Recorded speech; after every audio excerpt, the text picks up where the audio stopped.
నమస్తే, welcome to T Times news.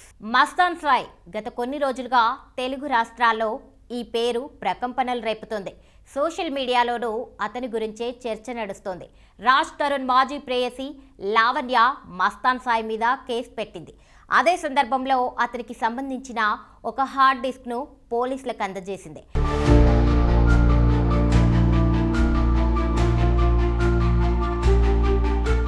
ఈ hard డిస్క్లో దాదాపుగా 200కు వరకు అమ్మాయిల ప్రైవేట్ వీడియోలు, న్యూడ్ వీడియోలు, ఆడియో కాల్స్ ఉన్నట్లుగా పోలీసులకు లావణ్య ఫిర్యాదు చేసింది.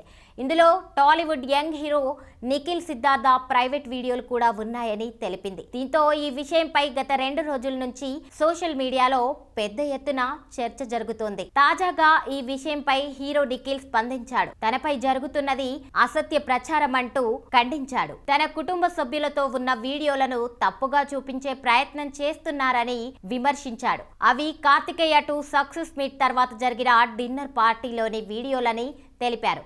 వీడియోలో ఉన్నది తన కుటుంబ సభ్యులేనని చెప్పారు. వాస్తవం ఏమిటనేది పోలీసులకు కూడా తెలుసని అన్నారు.